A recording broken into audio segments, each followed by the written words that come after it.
dikatakan pada minggu kemarin seorang murid harus sudah paham bahwa hakikat sholat ialah untuk mencapai makom kita.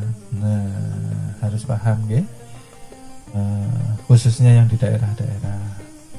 Makom kita ini apa? Makom kita ialah fana, ya. Arti fana itu tiada. Jadi adanya kita ini bukti dari keberadaan adanya Tuhan melalui zat dan sifatnya. Nah, pelan-pelan ini kita pahamkan ya. Jadi di dalam sholat untuk tahap makrifat ya, yang sudah mengenal,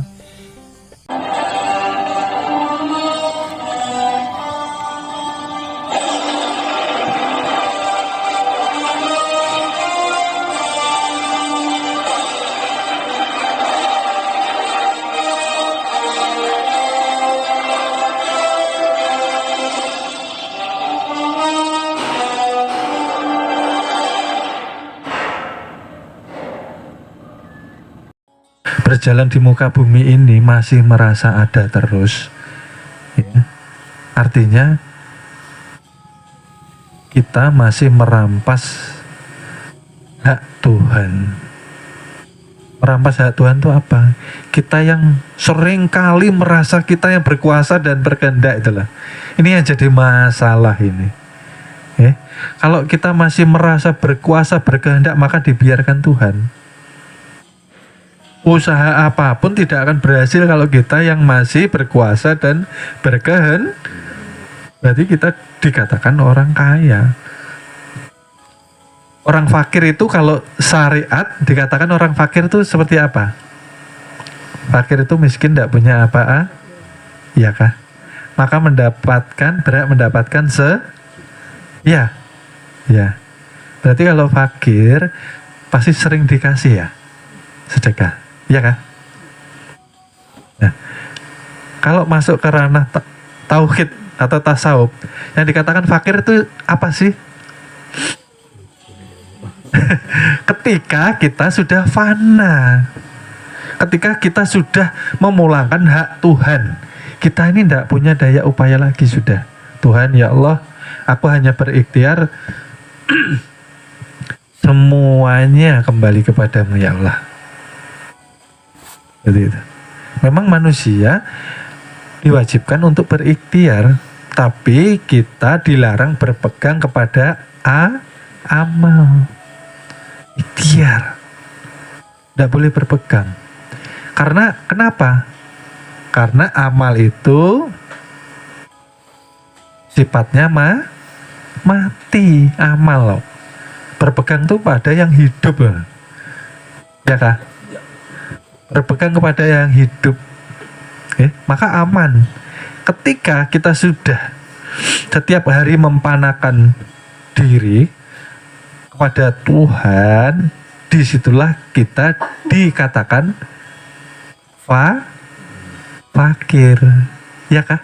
Tidak mempunyai apa-apa, kita fakir. Itulah hakikat fakir. Nah, kalau fakir pasti akan terus dikasih tuh. Iya kah? Paham ya? Jangan merasa ada ya.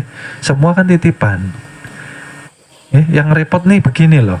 Ini ulasan yang kemarin saya perjelas lagi. Sedikit saya flashback, tapi kita kupas secara lengkap. Maksudnya begini loh ya. Kemarin kan sudah kita jelaskan, kita hidup di dunia tidak bawa apa-apa gitu loh.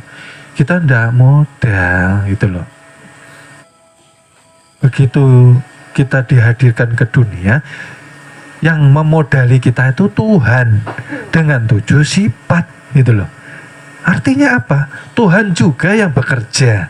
Tidak merasakah kita nih? Makanya gajian tidak ada yang berkah karena kita sendiri yang merasa bekerja. Nggak ada berkahnya. Uang kalau nggak berkah, habis terus. Nggak tahu rimbanya. Karena kita yang merasa kalau kita yang merasa bekerja nanti seperti Qarun. Ini flashback perlu saya sampaikan lagi supaya memperjelas maksud saya. Ya? Kenapa? Karena ketika Qarun tidak punya apa-apa, minta dibantu sama sepupunya Nabi Musa. Tapi ketika dikabulkan, dititipi, merasa memiliki. Dari sepasang akhirnya berpasang titipan. Kalau begitu Tuhan lipat gandakan, akhirnya masuk ke dalam hati. Tuhan ingin menguji. Musa, waktunya zakat tuh. Qarun suruh zakat. Run, waktunya zakat loh gini. Orang zakat ya. Loh, kok enak betul loh. Datang minta zakat. Aku capek loh ngurus ini. Nyarikan makan, ngurusi ini itu. Sampai beranak pinak. Aku. Loh, maka dikatakan semuanya titipan, bukan hanya harta benda. Wong napas yo titipan. Piye lagi? Bagaimana ini? Manusia banyak lupa itu loh. Titipan. Nah, Tuhan lipat gandakan, akhirnya lupa. Masuklah ke dalam Nah, ini loh yang tidak boleh maksudnya. Boleh kamu kaya, tapi cukup di sini aja. Cukup di tangan aja. Di zohir saja, jangan dimasukkan ke batin. Akhirnya nanti merasa memilih. Oleh sebab itu banyak orang meninggal itu matanya terbelalak. Nggak mau melepas punya Tuhan, gitu loh maksudnya. Wah, aku selama ini merasa hidup kok, kamu cabut. Aku masih pengen hidup ini. Nah, belum bahagia aku, dari kecil susah terus. Loh. Itulah sebab orang su'ul khotimah, matanya terbelalak karena dia tidak mau melepaskan hak Tuhan. Oleh sebab itu di dalam perguruan, sebelum kita berpulang ke rahmatullah, diajarkan supaya kita belajar mati secara mati maknawi itu seperti apa sih? Ayo kita belajar memulangkan kembali hak Tuhan. Ayo, supaya hati ini loh tenang, supaya hati ini loh tentram, supaya hati ini loh merasakan bahagia. Karena hakikatnya kebahagiaan dan kesengsaraan, hakikatnya manusia itu sendiri yang menciptakan. Jangan menyalahkan Tuhan terus. Giliran susah, ya Allah, kenapa engkau coba hambamu seperti ini? Lo ndak ingat yang kemarin-kemarin yang diperbuat apa? Ini malam ini kita bahas secara luas supaya kita ini hidup bisa tenang, tentram, damai dan bahagia. Mau bahagia, mau tenang, mau senang, ciptakan. Gitu. Bagaimana menciptakannya? Guru, beramal yang benar, gitu loh. Beramal yang benar itu seperti apa? Beradablah sama Tuhan. Beradab itu artinya kita berkenal dulu sama Tuhan. Yang menggerakkan kita ini, menggerakkan. Sering dikatakan bahwa hakikat kita agyar. Bayang-bayang, berarti jasmani rohani ini milik siapa? Milik Tuhan. Tuhan ingin zahir, ingin dikenal. Oleh sebab itu zat sifatnya ditampilkan. Itu. Supaya kita mengenali tanda-tandanya yang ada di dalam diri setiap hamba. Supaya apa sih? Supaya apa? Banyaklah kita bersyukur, gitu loh. Oleh sebab itu kembali lagi bahwa ibadah sholat itu mencapai makom panah. Bagaimana kita ini supaya melepaskan semua yang Tuhan titipkan kepada kita di dalam sholat itu, maka kita bisa mengucapkan Allah Maha Besar. Itu secara batin, bukan secara zahir. Memang Allah Maha Besar. Kita tidak ada apa-apanya, gitu loh. Oleh sebab itu, ketika kita diadakan, banyak-banyaklah bersyukur sama Tuhan, gitu loh. Kenapa? Karena kita diberi kesempatan untuk memperbaiki dosa-dosa orang tua, nenek moyang kita, gitu loh. Hukum sebab akibat ini, hukum Tuhan yang masih berputar, ini kita diberi kesempatan untuk memperbaiki. Oleh sebab itu ada pertanyaan, guru, kenapa ada anak dilahirkan di dalam keluarga yang miskin? Kenapa guru ada anak yang dilahirkan di dalam keluarga yang kaya? Kenapa guru anak yang ada yang dilahirkan cacat? Kenapa ada anak yang dilahirkan di dalam keluarga yang bahagia? Ada yang dilahirkan di keluarga yang broken home. Macam-macam. Kenapa seperti itu? Bisa menjawab. Karena semua kembali kepada perbuatan kita sendiri. Ketika kita selalu berbuat kebaikan, kita selalu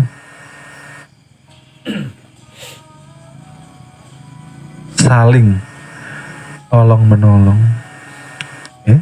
kita selalu berbuat kebaikan kepada semua makhluk, maka kita akan dilahirkan kepada kondisi yang terbaik, dilahirkan di tempat orang kaya. Kenapa? Karena dahulunya rajin sedekah. Sedekah itu ngajarin sampean apa sih? Maksudnya ngajarin apa? Ini tidak ada maksud ya. Kita membicarakan sedekah ini perguruan tidak mempunyai maksud apapun, tapi murni pure untuk mengajari murid. Sebab kenapa manusia dilahirkan miskin, di keluarga yang miskin, hidupnya susah, dari lahir sampai meninggal susah terus. Kenapa?